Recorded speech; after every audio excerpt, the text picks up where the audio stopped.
Uh-oh, We're recording. Okay, hi everybody. Welcome to the latest installment of our video series of interviews for Filipino-American History Month. In this interview, we are interviewing the Tiongson family, and I met them through a walking tour that they conducted together as a family as part of a group they started called Philippines on the Potomac. So without further ado, I'm just going to hand it over to the family and have them each introduce themselves. Go ahead. So I'm Tichi Carandang-Tiongson, and I grew up in the Philippines and moved to the US to study in 96. And then in 2000, I moved to Virginia when Irwin and I got married.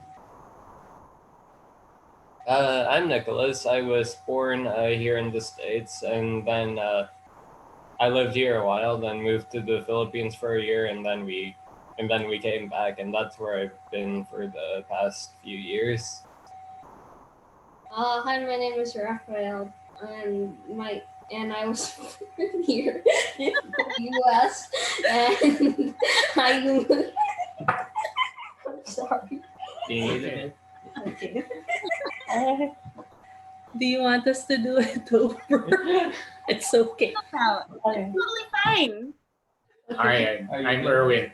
I was born and raised in the Philippines, and then moved to the U.S. in the mid 1990s, and I've been here since then, except for the couple of years when we all moved back to the Philippines. That was between 2009 and 2011. Oh, cool. Okay, so I was wondering if maybe you all could talk about what you do during the day, what your day jobs are, and then also if you could talk about how you came about starting Philippines on the Potomac, because that's how we met each other, and that's sort of the link that I wanted to make with Filipino-American History Month. I see. So I guess during the day I'm normally just a student, but by night I become the Batman. What? What is I supposed to say? All right. So in the day, I'm Raphael, and at night, I'm your friendly neighborhood Spider-Man. Go ahead. Realize that your alter egos would be revealed in this interview. Are you sure you want to tell people Well, who you really are? it's better that they know. You said you wanted them. I should have been ready for the answer. Yes. So I've been a full-time mom for most of the time, but for the past 2 years, I've been working at St. Bernadette Catholic School as an admin assistant. So that's what I do during the day, aside from a little writing on the side. Oh, cool. And I teach at Georgetown University. I'm with the School of Foreign Service. I'm an economist by training, so I teach economics-related courses at Georgetown during the day. Oh, cool. I actually went to the Georgetown School of Foreign Service for my undergrad. Oh, wow. Okay. Yeah. So what was it exactly that made you decide, well, first of all, maybe I'll back up a little bit. If you could tell us a little bit about what is Philippines on the Potomac, and what was it that motivated you to start offering these walking tours? Go ahead, Nicholas. Do you want to start like from the very beginning, like the origin of Thought DC? Yes. Yes. Oh, okay. So One night. no, do you want to go? No. Okay, so really long time ago in a galaxy far, far away, my mom and dad wanted to figure out how many Filipino-American connections they could find in DC. And you guys found how many? About 30. About 30. And In then, the beginning. In the beginning, which is a respectable number, but they figured they could do a lot better. And that kind of like led down this really long rabbit hole to where we are today with around, what, 300? Wow. No less than 300. Okay. 200. 200 200 more or less. We stopped counting after 200. Oh, really? Yes. Erwin We does the just gave up counting. after it. Do you want to add anything, Rafael? We do walk-in tours. Sorry. So when we started Pop DC, the idea was to include our kids so they learn more. They learn about their heritage. Since we live here, we wanted them to be more exposed to Filipino culture, Filipino-American history, and so that's why Pop DC started. It's really Erwin's brainchild. It's his passion project, so to speak, and I really can't remember how we started with the tours. Do you remember how we started? I think somebody reached out to us, heard about what we were trying to do, and said, "Could you take us on a walking tour?" And so, Cool. without really thinking about it much, we just said, "Okay." So, And then we put together, like, for that first tour, maybe 10 or 12 sites. We thought that's probably long enough for, like, downtown DC. That would have been about 3 years ago or 4 years ago. That long. so up until the point when someone reached out to you to do the walking tours, were you just accumulating the historical information just on your own? Yeah, pretty much. And we were just posting them to the Pop DC website. Website, got it. Then every now and then we would write articles. But of course, when we first started collecting all the information, they were always linked to very specific places. So we have this giant database in Excel that links every site to an address. And every address has maybe 3 or 4 different sources to back it up. And so I guess you can say from the beginning, it was always something that could eventually turn into a walking tour. But we never actually turned it into a walking tour until somebody asked us to do so. Doing it ever since. So maybe I very, very vividly remember the walking tour that we participated in with all of you. And I think something that made such a big impression on me was the fact that you did it together as a family. And I really enjoyed that aspect so much. And I so enjoyed Nicholas and Raphael's contributions to the walking tour.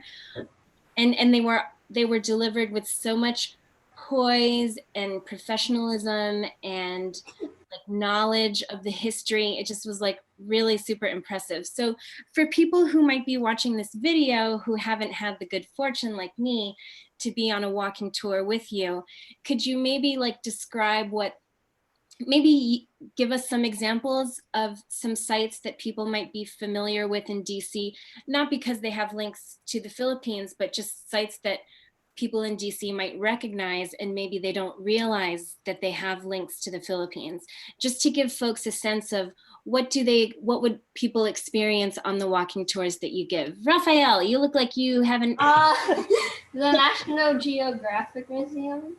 Okay, and what about the National Geographic? I forgot, but I just remember going there and walking.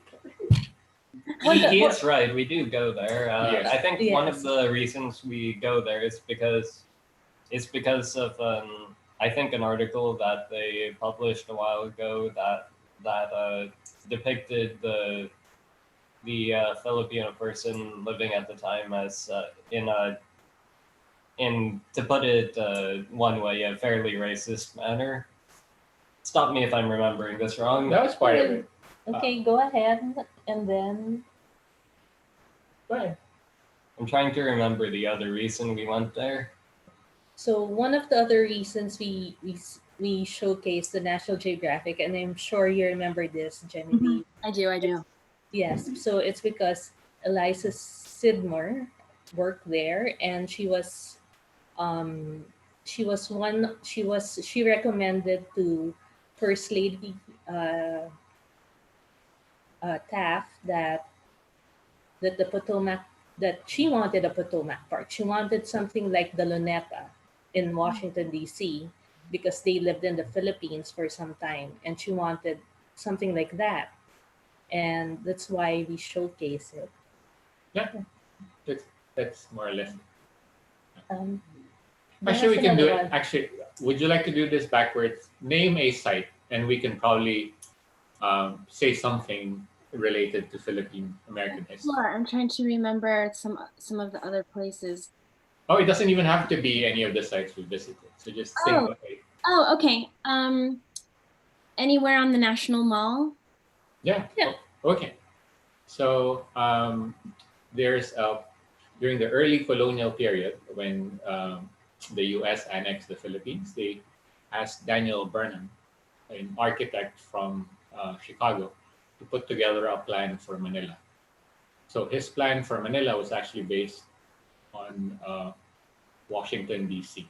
He also wanted a park to anchor everything. At one end of the park, a major monument, and at the other end of the park, something like U.S. Congress, like a Senate building, Capitol building. So that's exactly what they set out to do. Some people, so in Manila now, you might recall there's a luneta. There's always been a luneta, but the specific plan for Manila that Daniel Burnham came up with was based on Washington. Wow. And some people think that it's not an accident that the Rizal Monument also has an obelisk, just like Washington Monument. Of course, there are other reasons. It's a Masonic symbol, and Rizal was a Mason. But there are obvious, visual links in that sense. And it's not just the plan. It's actually you can name very specific buildings at the National Mall, and we can probably name a few important Philippine artifacts that you can find there. So let's say the well, name a Smithsonian museum. The Museum of Natural History. Uh, that, or maybe the National Gallery of Art, or the Museum of American History, and there you can find some items that belong to Emilio Aguinaldo, who was first Philippine president, and also led the Philippine forces during the revolution, and then during the Filipino-American War, 1899 to 1902. Sorry, that was just a long lecture. I was just trying to make a point that you can pretty much name any site. Oh no, I think that was a fun way to give examples. Yeah, because it just shows how spread out, the linkages are throughout the city. Nicholas or Raphael, is there a site that you will feature in the walking tours that's your favorite for any particular reason? So if I'm remembering this correctly, it's the place across. I think it's called the Blair House that has the I guess infamous flower pots. That's the Eisenhower building, right? Thank you. Okay, go ahead. Is that I think it's most memorable for me because we have to tell them what on this building was contributed by Eisenhower and by MacArthur. By MacArthur, thank you. And then people normally guess cannons and then get stuck for a bit. And then when we tell them it's the flower pots, there's just a short moment of realization, unless Raphael spoiled it earlier. It's the one with the military order of the Caravel. That's the Army Navy Club. Yeah, the Army Navy Club. Okay. Because I usually talk in that one. All right, tell them about the. So the military order of the Caravel was established in the 1900s. No. Yeah, Go ahead. 1900s, and there's this. Go ahead. This annual thing every year. Do you want me to? Yeah, go ahead. Okay, go ahead. Okay, so there's this other order called the Military Order of the Dragon, and then these other people thought that was kind of pompous of them, so they started the military order of Carabao just to make fun of it, and now they're like meeting every year, and they still meet today. At the Army Navy Club in downtown DC. Oh. That's one of the sites. So something that I was really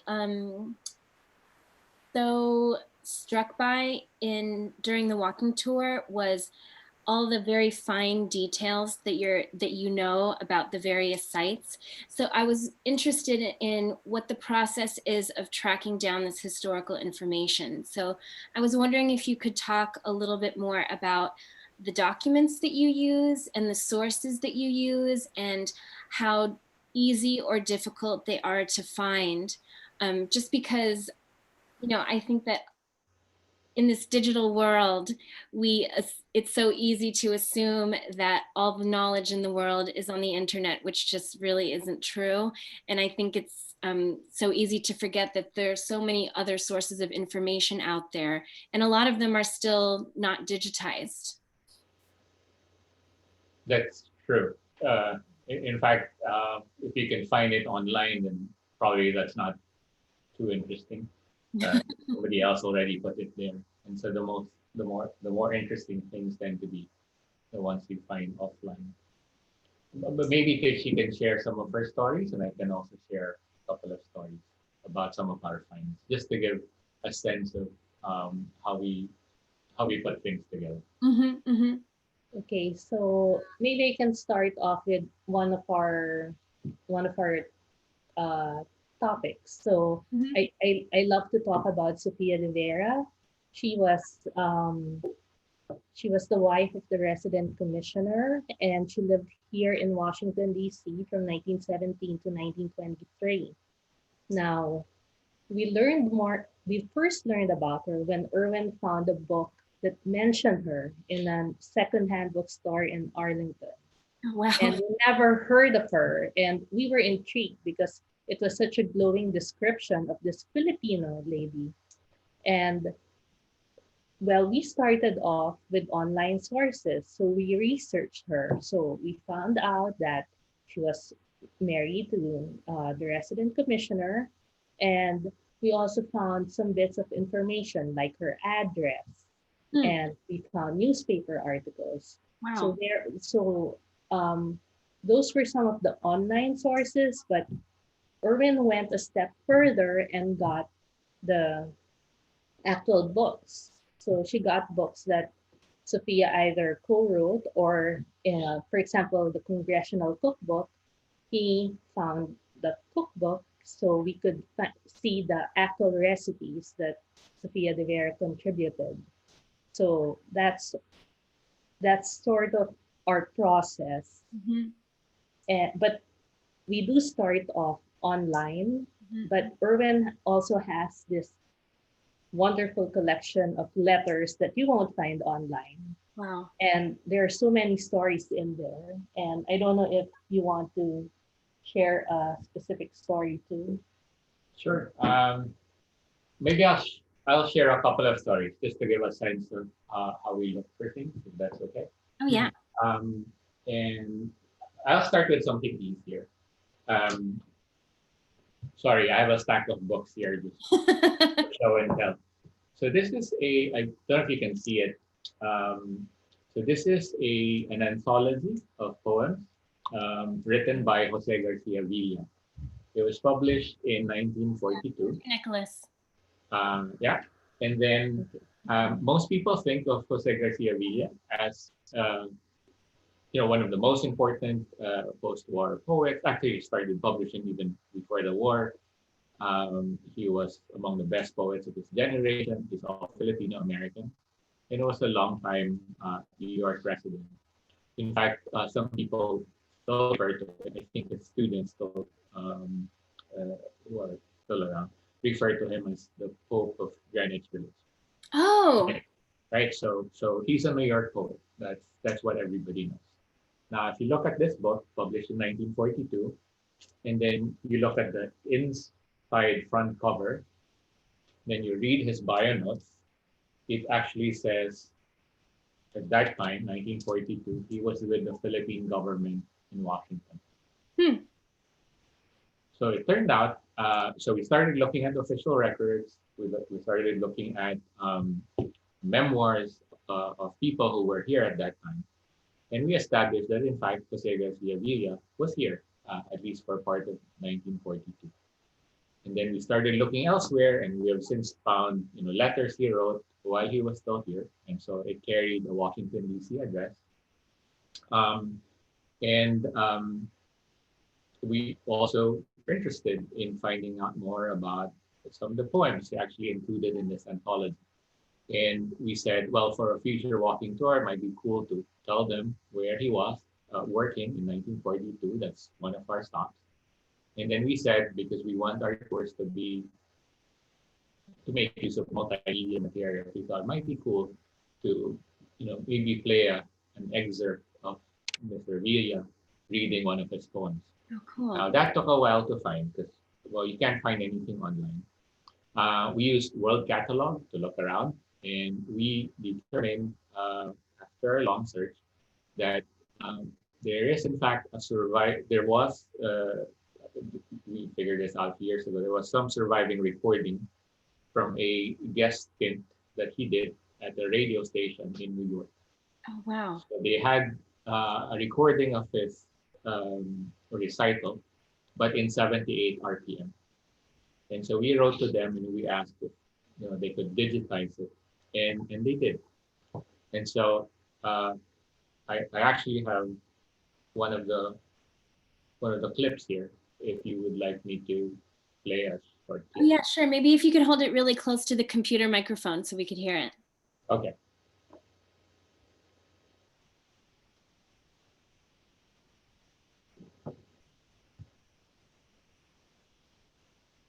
So I am sure you remember. Can't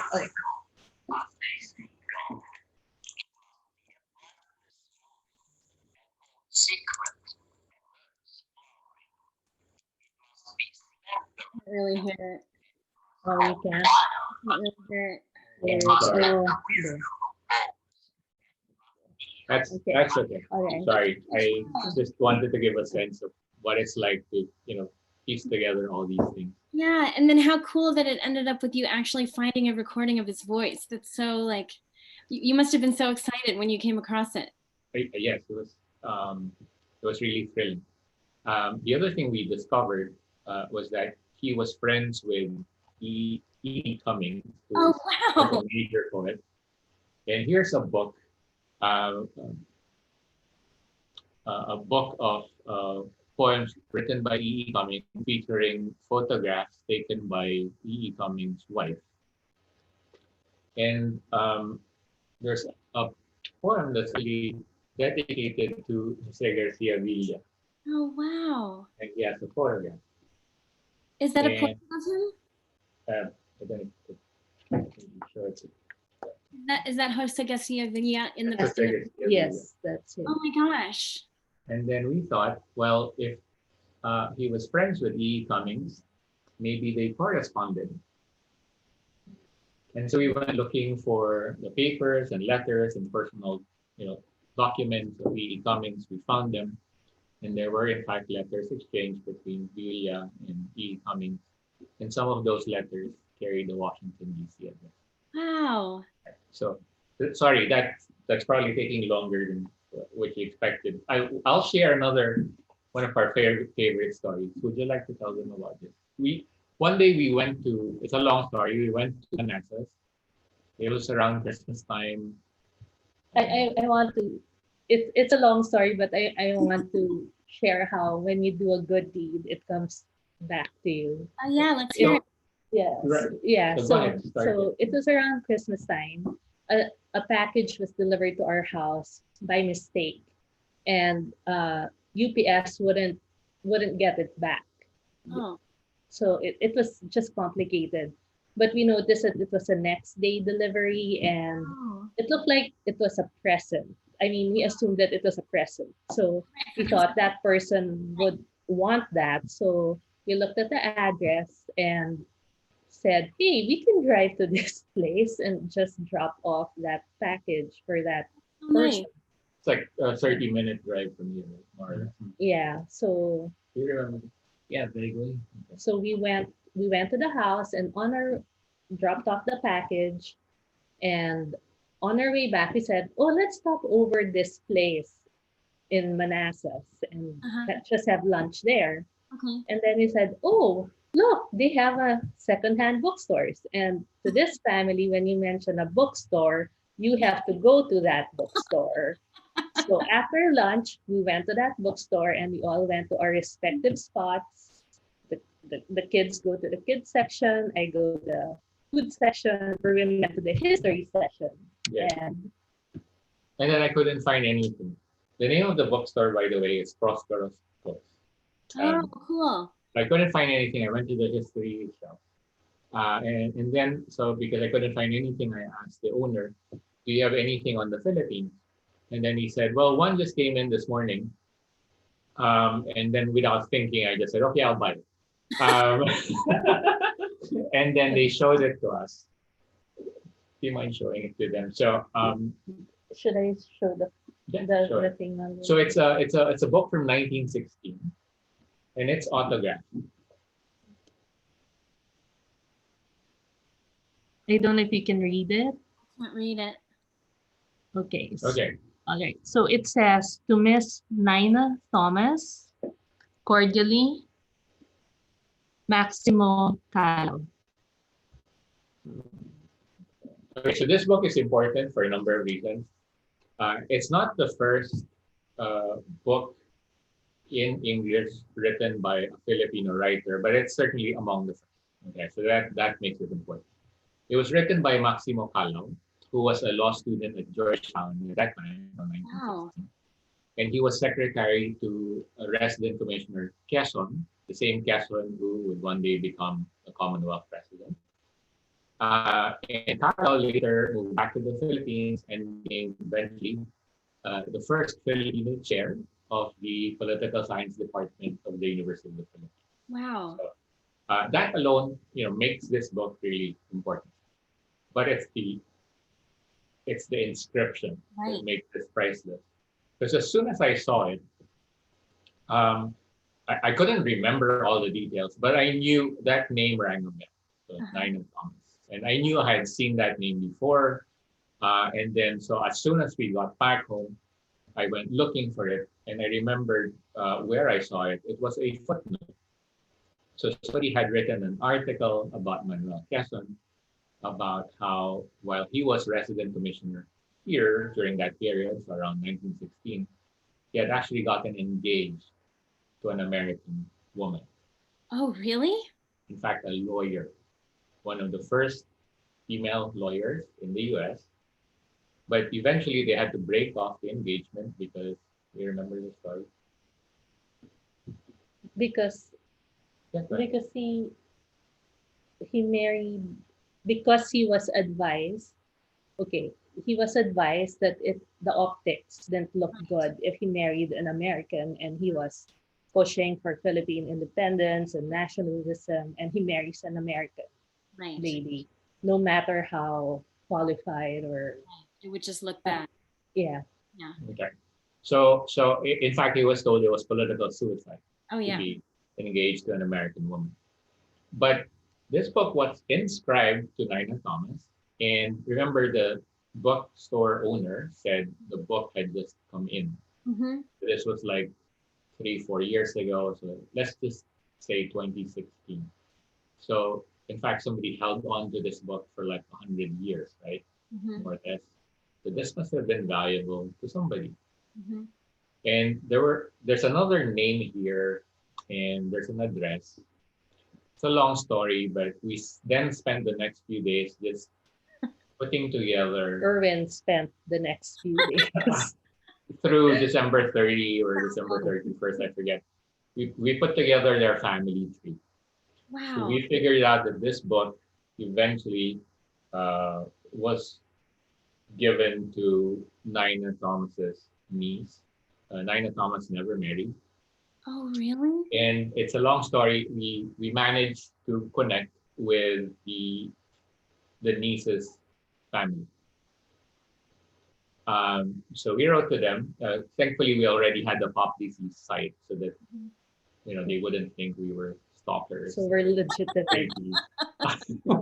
So we wrote to them. We said, okay, we've been trying to do this. We have this family project. We think that your aunt might have been engaged to Manuel Quezon at some point. And they wrote us back like a couple of days later. Mm-hmm. And they said, well, growing up, we always heard these stories and we thought they weren't true. But we have a couple of boxes of her personal effects. Oh my gosh. And would you like to take a look at some of the items? So anyway, fast forward, it was a gold mine of all sorts of things. And here's a photograph of Nina Thomas. Show them a picture of that item. So we wrote an article about it. Uh-huh. This is Nina Thomas. Mm-hmm.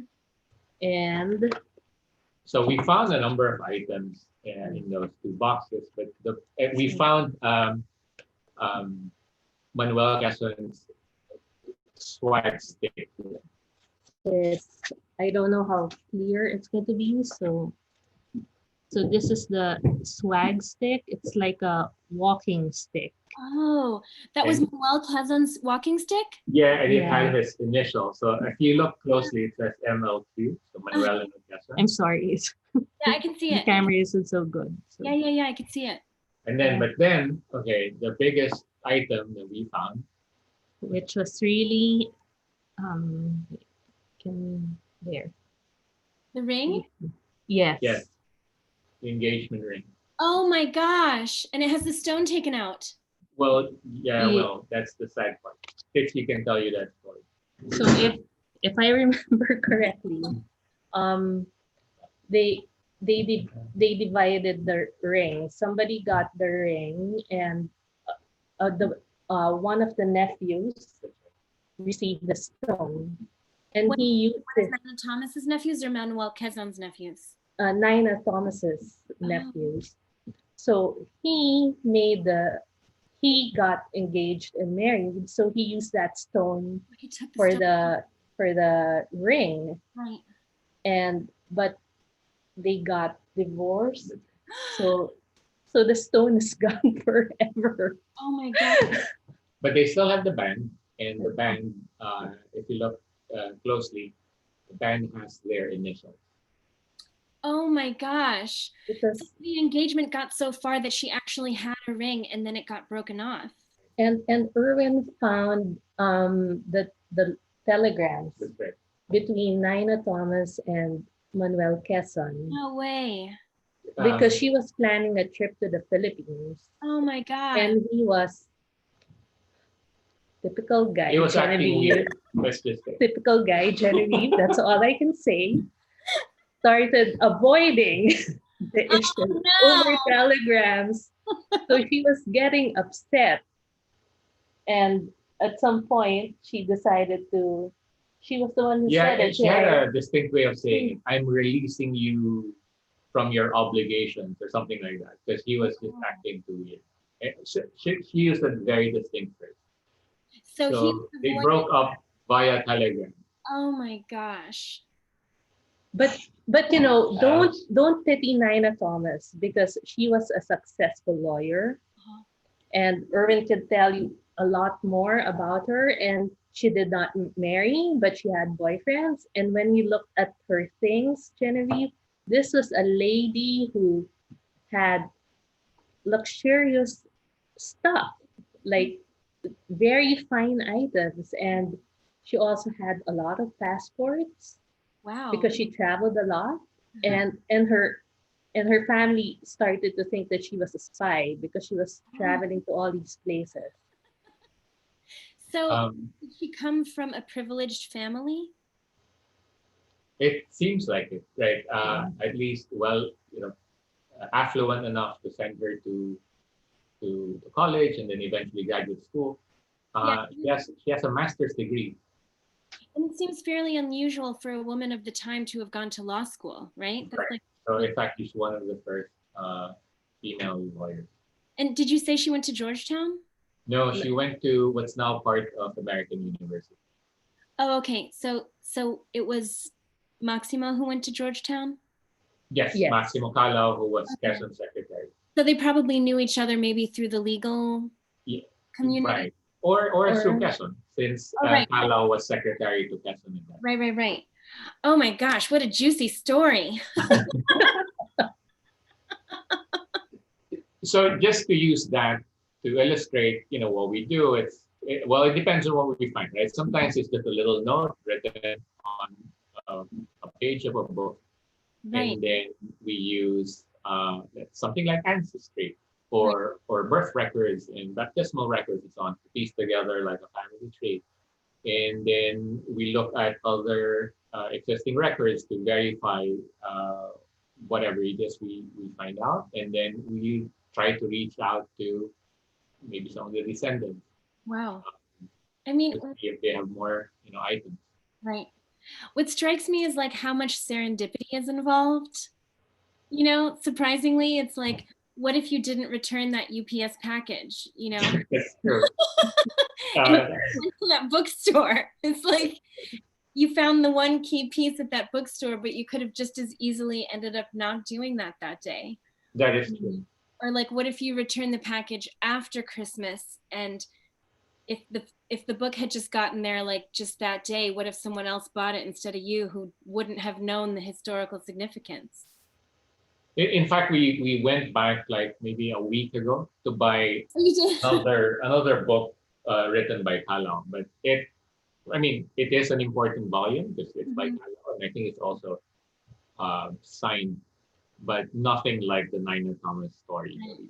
So we have been returning periodically, but nothing like the first Just time. to see if we might get more stuff. Yeah. Oh, I wonder, I never even thought about how maybe Virginia bookstores, especially secondhand ones, might have especially interesting objects just because of, if people's families have been in the area for a while, maybe they might have some interesting historical connections. I never even thought of that. Right. So you're right that it is serendipity. It's luck, but also, this project exists because there's always been a very strong Philippine presence in the area, right? You have government officials, you have students, you have migrant workers, and so on. Right. And so there's always been this strong presence that you're bound to find something interesting sooner or later. Mm-hmm. So maybe I've just got like 2 more questions left. And one of them, I was wondering if you could talk about, each of you, what it has meant to you to uncover all of these connections to the Philippines in these historical sites that are not too far from where you live. Like, if it's impacted you in any way, what it's made you think about your identity as a Filipino or Filipino-American, just to find out, that there are all these linkages throughout time. Because I definitely felt very impacted by the experience of being on your walking tour. So I'd just love to hear how doing this work has impacted all of you. I guess for me, I'm sorry if this sounds, I guess, underwhelming, but the impact it had on me wasn't really as personal so much as, oh my goodness, everything is connected. Why is everything so weird? Mm-hmm. Sort of like leader of that. To be honest, I never thought about it until now. That's okay. That's okay. That's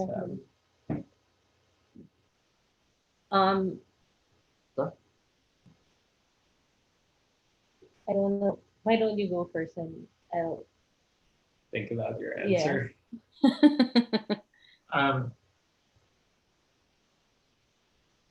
We started the project thinking we would find a lot of interesting things, right?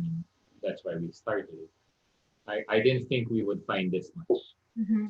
So, and I'm still thinking about what it all means. It's there was this period when we were accumulating so much material that I felt, in a measurable way, I could actually say, from one day to the next, I knew so much more.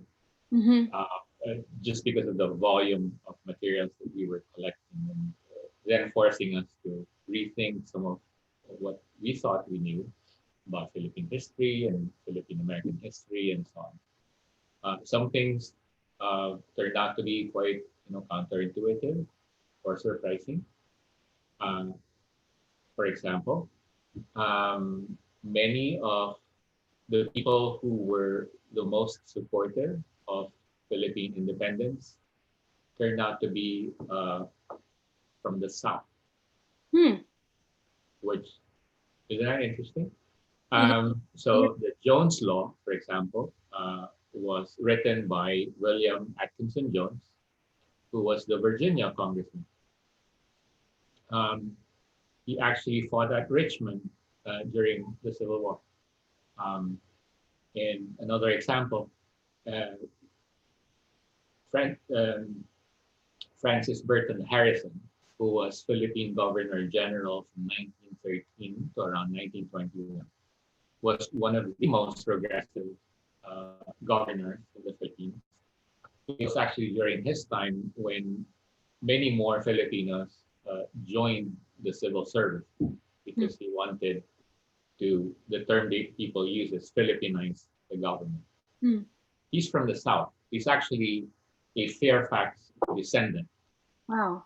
And his father was Jefferson Davis's secretary. So I'm with the Walsh School of Foreign Service, right? And so much about Philippine history, especially during the period, is all about U.S. foreign policy, right?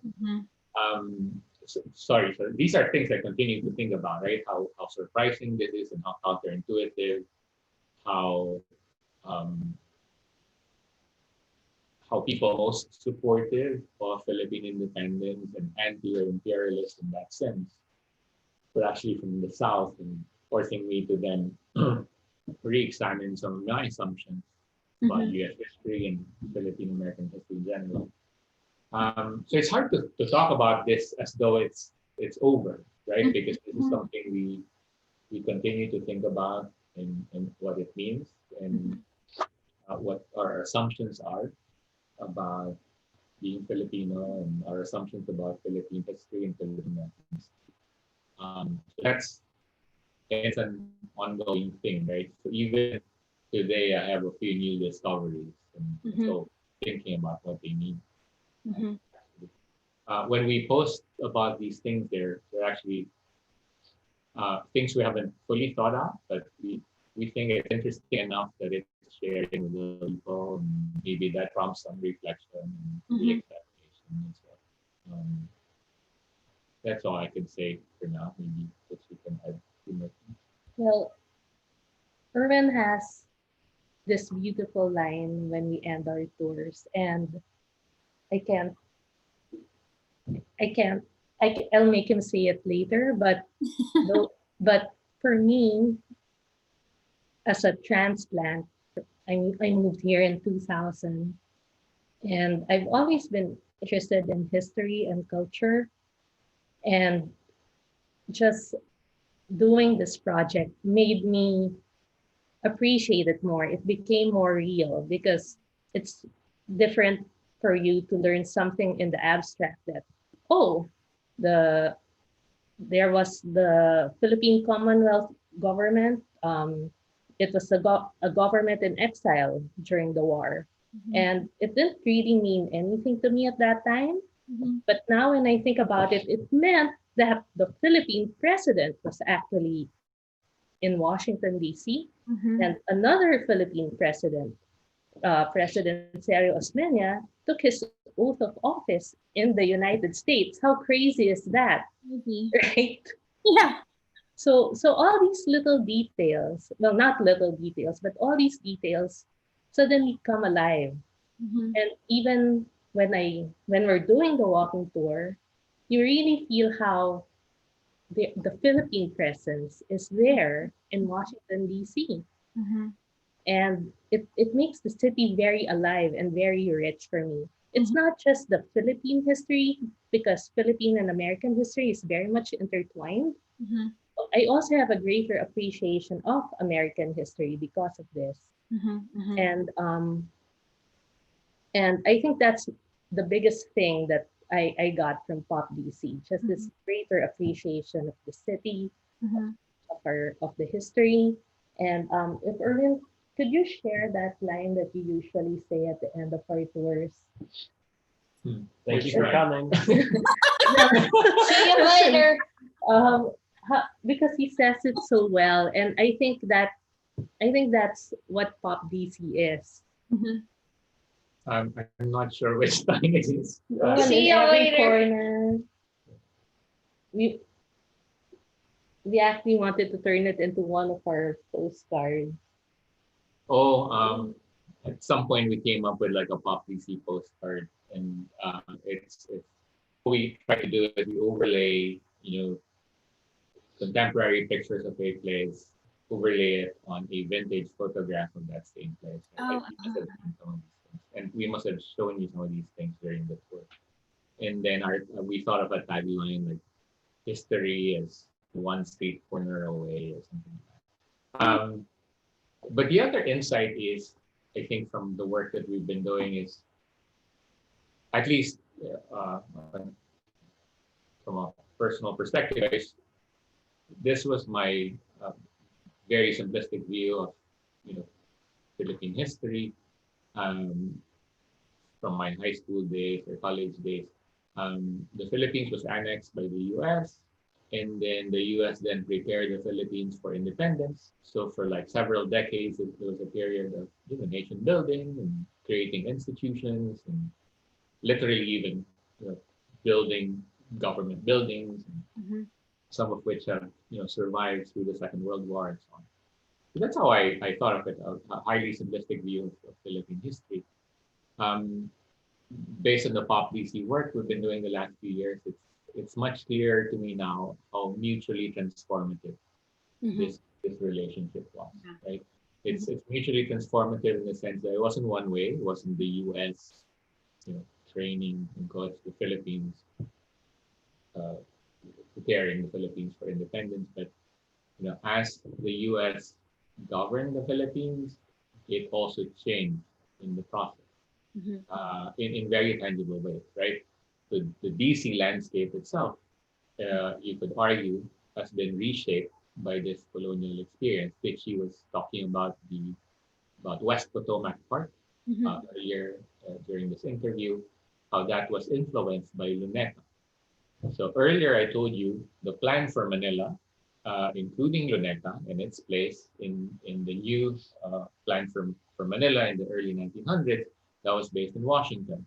At the same time, there is concretely a park here that was inaugurated because it was inspired by Luneta in Manila.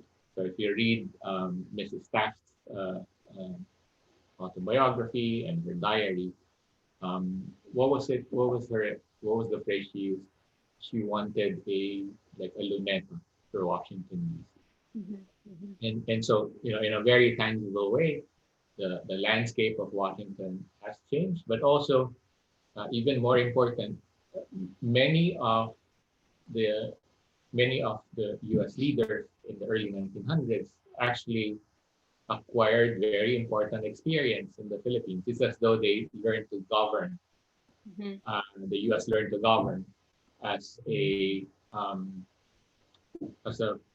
federation, right? as a federal government from their experience in the Philippines. Taft became president. You could argue that he acquired important executive experience as the first civilian governor general in the Philippines. Many of the most important military leaders who played important roles during World War One, played critical roles in the U.S. victory in the First World War. They acquired, one could argue, very important experience in the Philippines first. All the most important military figures of World War One. So Pershing, he served in the Philippines. He served in Mindanao. Peyton Marsh, was the Army Chief of Staff. He served in the Philippines, and all these other people.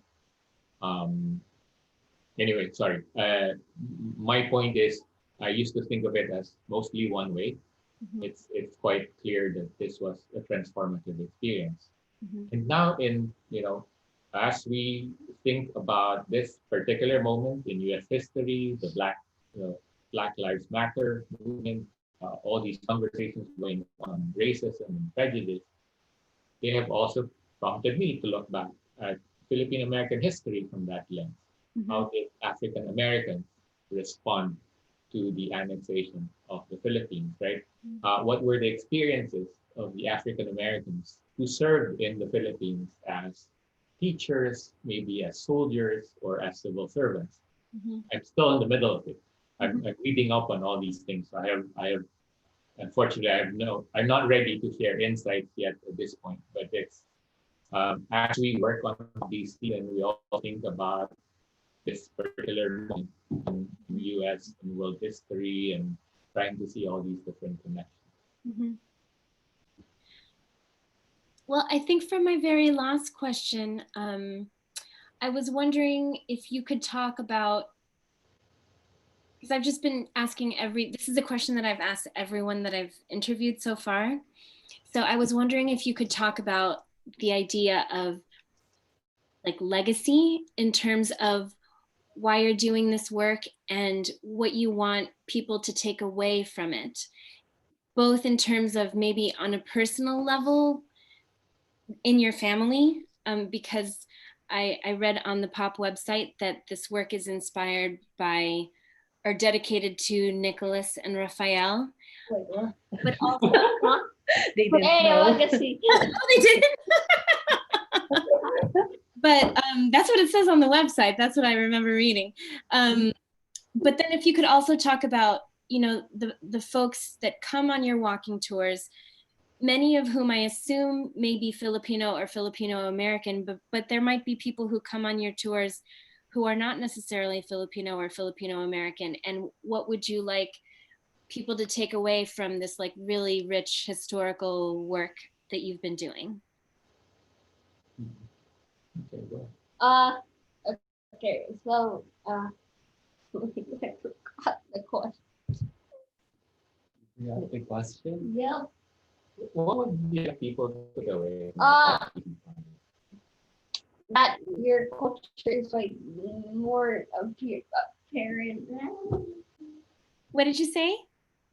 You can you repeat it clearly, Raphael? I know you can do this. Oh, yeah. Okay. Listening. Yeah. There you go. What do you, so the question is, what do you want people to take away from the tour from Pop BC?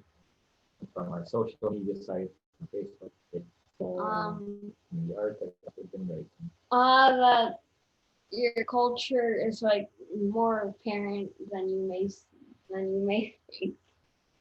That's great. I love that insight. I definitely felt that way when I was on the tour. I did. What about you, Nicholas? I guess one small thing that I want them to take away is to go to old bookstores and look for stuff, because you're gonna find some cool things there. And also, and I guess I want people to realize that history is much more than what they teach you in the history classrooms, because when you're learning about the World War II era, that tends to be the most detailed part. And yet the Philippines almost never gets mentioned. If you're lucky, you'll hear about how Japan took it over for a bit, and then eventually they became independent from everyone at the end of the war. But that's about as much detail as I'm going to get in a regular history classroom regarding the Philippines. Mm-hmm. That's true. So for our legacy, it is for our kids. So it makes we have a head that pops up every now and then. So it is very fulfilling for us when the kids remember something from our tours, any little thing. Mm-hmm. and they take pride in their heritage, because what we found in our research, there are so many outstanding Filipinos. Mhm. And I'm not just talking about the public figures, not the presidents, not the writers, but the regular Filipino-Americans that we learn about.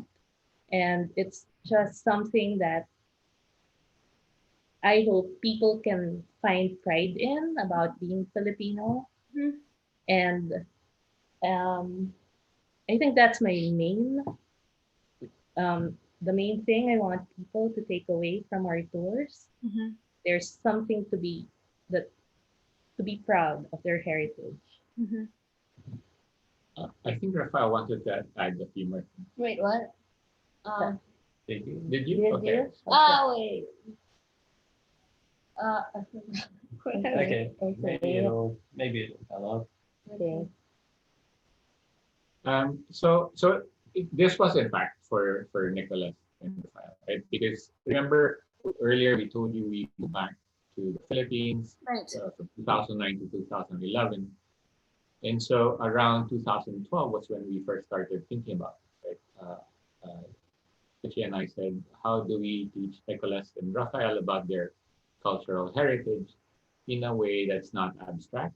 So instead of just telling them all these stories that happened, long ago, um, we wanted to be able to point to very concrete things surrounding us. That in fact, as Rafael said, we are surrounded by our very rich cultural heritage. Mhm. Sometimes they're hidden in plain sight. Mhm. Um, we've accumulated so much material and so many stories over the last 2 years that at some point I think I told a friend, if I retire now, if I stop teaching at Georgetown, and if all that we do is write up all these stories, we will never finish. That's how many stories we have collected. And so we share as much as we can through our Facebook page, or the articles that we write, through our walking tours. And to be honest, there are many happy stories. There are many things we can be proud of, but they're not all happy stories. Some stories are just not happy. I think uh, Nicholas alluded to some of the uh, experiences with racism especially in the early 1900s. But happy or unhappy stories alike, they're worth preserving, and they're best preserved by sharing them. And so that's how you keep alive a story, by retelling, and that's what we try to do in the pop PC work that we do. Well, were you going to say something at the Tichi? Oh, I was just going to add that when we started doing this project, it really was a family project, in the sense that we would identify a site and we would all go as family to the site and check it out. So Whether they wanted it or not. we had no choice. But Sometimes I wouldn't be paying attention. When we got there, I'd be like, where are we? This isn't the usual place. And I guess I just wanted to say that when we started doing it, it's fun. It's fun to do. That's why we do it. It's very fulfilling, and it's really exciting when you're digging and digging, and suddenly you find Nina Thomas. Or I know it was by luck that we got that, but there are other bits of information that we got that it just took days or weeks to find. And once you find it, it's very satisfying, and sharing it to other people. And when they also get excited, like when you got excited when we told you our story. So it's also very satisfying and fulfilling when you do that. Well, I just wanted to say thank you to all of you for making time today to chat with me about the really fantastic work that you do with Filipinos on the Potomac. And I also just wanted to thank you for doing this project, Philippines on the Potomac, in general, because you know, just the fact that I still, after these many months after going on the walking tour with you all, I still find myself reflecting on the experience. And in terms of what it gave me and what I came away from it with, it definitely made history very vivid. You know, like, I think that so often people think of history as something that's so far away, that's so disconnected from our everyday lives. But what the walking tour reminded me of is that the realities of our everyday lives are directly shaped by events in history. And on the walking tour, I almost felt like I could hear the voices of these historical figures speaking to me through you telling their stories.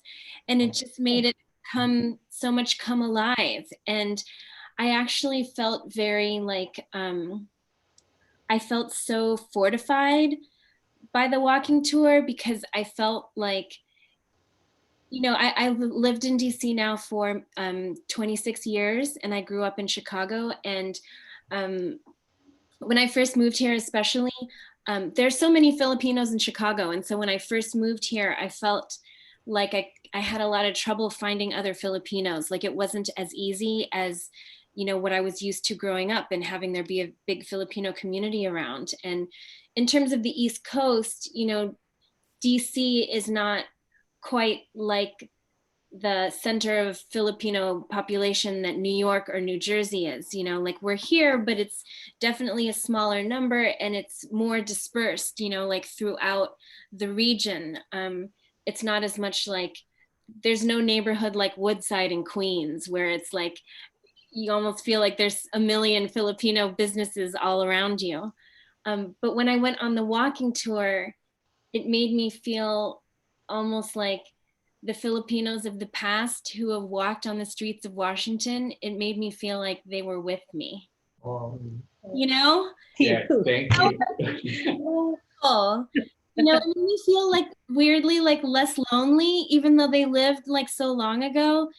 It made me feel like they were here so present. So I just wanted to thank you for that, because it was like a really very special, moving experience. And you know, I love that you do it as a family. I think that that's part of making sure that the stories keep being told, is just like sharing them between generations. And I just feel like it's really lovely, important work that you're doing. Well, thank you so much. Yeah. Thank you. Thank you for the opportunity to share our work with you and Oh yeah. the And other people in your community. oh yeah, and I'm very excited for other people to hear your story about the work that you're doing. Thank you so much. Thank you. Thank you. For participating in our interview for Filipino-American History Month. Okay, take care. I hope we get to see each other on another walking tour when COVID is over. Oh yeah. Yes. We have many more sites. Yeah. Okay. Bye. Bye. Bye.